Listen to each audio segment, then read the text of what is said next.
দলীয় প্রার্থীর সমর্থনে বুধবার ব্যারাকপুরে রোড শো করছিলেন তৃণমূলের সর্বভারতীয় সাধারণ সম্পাদক অভিষেক বন্দ্যোপাধ্যায়। রোড শো শেষে বক্তব্য রাখতে গিয়ে বিজেপি প্রার্থী অর্জুন সিংকে তিনি নিশানা করেন। অভিষেক বলেন, অর্জুন সিং তৃণমূলে থাকাকালীন খাঁচায় বন্দী ছিল, বিজেপিতে গিয়ে ভোটে জিতে চারিদিকে অশান্তির পরিবেশ সৃষ্টি করেছিল।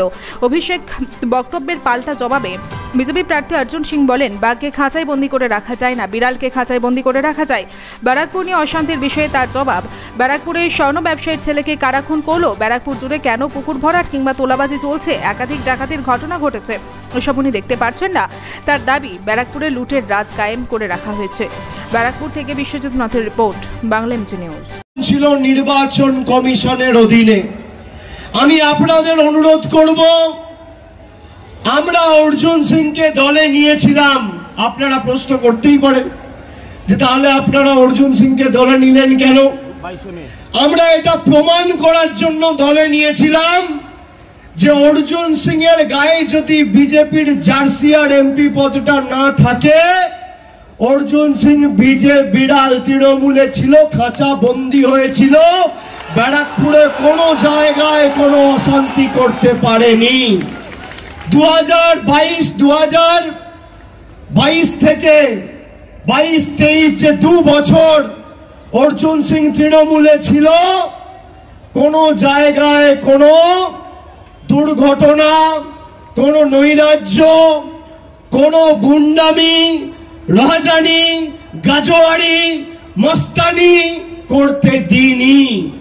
আর যেই বিজেপিতে গেছিল 2019-এর নির্বাচনের প্রাক্কালে, জিতে খুন, বম্বিং, চারিদিকে অশান্তির পরিবেশ তৈরি করেছিল।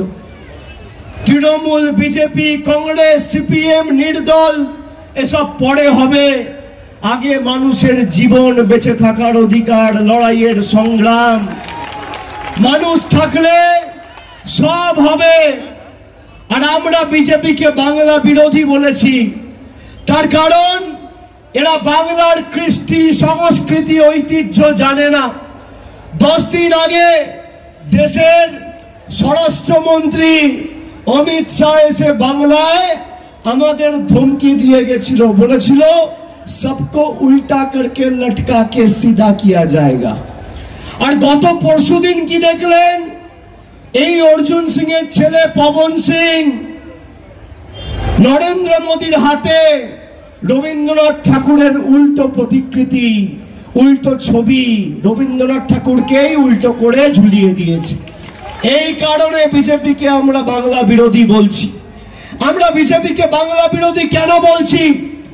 ভারতবর্ষে যত রাজ্য রয়েছে, একমাত্র বাংলা যাকে পেটে, যাকে ভাতে মারার পরিকল্পনা, ষড়যন্ত্র বিজেপি করেছে।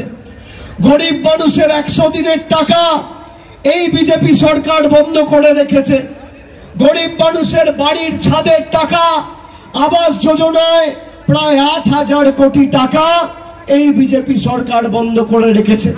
জলের টাকা বন্ধ, কলের টাকা বন্ধ, রাস্তার টাকা বন্ধ, সর্বশিক্ষা মিশনের টাকা বন্ধ। সর্বত্র বাংলায় 2021 সালে হেরে যাওয়ার পরে বাংলার টাকা বন্ধ। আমরা এই লোকসভায় 6টা বিধানসভায় জিতেছিলাম, একমাত্র খালি ভাটপাড়া বিধানসভা কেন্দ্রে হেরেছিলাম। আমি ব্যারাকপুরবাসীকে বলবো, আপনি দেখুন তৃণমূল আর বিজেপির মধ্যে পার্থক্য কি।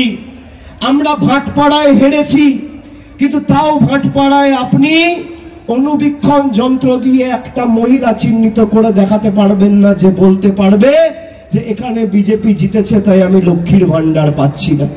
আর অন্যদিকে বাংলায় হেরে গিয়ে নরেন্দ্র মোদীর গরিব বিরোধী, জনবিরোধী বিজেপি সরকার গরিব মানুষের 100 দিনের টাকা বন্ধ করে রেখেছে। এদেরকে এমন ভাবে আগামী 20 তারিখ জবাব দিতে হবে যে মানুষকে ঠকানোর আগে যাতে 10 বছর এরা ব্যারাকপুরের জবাবটা মনে রাখে। আমি আপনাদের বলবো, 10 বছর আগে দেশে প্রধানমন্ত্রী নরেন্দ্র মোদী হওয়ার আগে দেশের পরিস্থিতি কি ছিল, আর আজকে দেশের পরিস্থিতি কি, নিজের চোখে দেখে বিচার করুন। যারা দিন আনেন দিন খান, 1 দশক আগে 2014 সালের আগে যারা বলেছিল আচ্ছে দিন আসবে, একটা রান্নার গ্যাসের সিলিন্ডারের দাম ছিল আজ থেকে 10 বছর আগে 400 টাকা। আজকে মোদিজির শাসনকালে সেই রান্নার গ্যাসের একটা সিলিন্ডারের দাম 1000 টাকা। ডিজেলের দাম ছিল 40 টাকা, আজকে ডিজেলের দাম 93 টাকা। পেট্রোলের দাম ছিল 50 টাকা, আজকে পেট্রোলের দাম 100 টাকা। আজকে পাতিলেবুর দাম 180 টাকা কেজি। চা পাতা ছিল 2014 সালে 100 টাকা কেজি, আজকে চা পাতার দাম 280 টাকা কেজি। মুগ মসুরের ডাল ছিল 50, 55, 60 টাকা কেজি, আজকে 160 টাকা 70 টাকা কেজি। রসুন ছিল 70 টাকা কেজি, আজকে রসুনের দাম 430 টাকা কেজি। দুধ ছিল 20 টাকা লিটার, আজকে দুধ 55, 60 টাকা লিটার। সরষের তেল ছিল 50 টাকা লিটার, আজকে সরষের তেল 160 টাকা লিটার। তো জবাব দিয়ে দিয়েছি, তো আবার কি জবাব দেবো? খাঁচাবন্দি বাঘকে রাখা যায়? ওদের বিড়ালকে খাঁচাবন্দি রাখা যায়? ব্যারাকপুর শান্ত রেখেছেন? তাহলে পুলিশ কমিশনারের বাড়ির সামনে একজন ব্যাপারী ছেলে 20 বছরের ছেলেকে খুন করলো কারা? আজকে এখানে কতগুলো মানুষকে তোলাবাজি দিতে হচ্ছে, কতগুলো পুকুর ভরাট হচ্ছে, কতগুলো লোককে বাড়িতে ডাকাতি হচ্ছে, কতগুলো লোক খুন হচ্ছে। উনি দেখতে পাচ্ছেন না? ব্যারাকপুর শান্ত করে রেখেছেন, ব্যারাকপুরের লুটের রাজ কায়েম করেছে। উনি নিশ্চয়ই ওখানে পাহারা দিচ্ছিলেন, তাই বলতে পারছেন।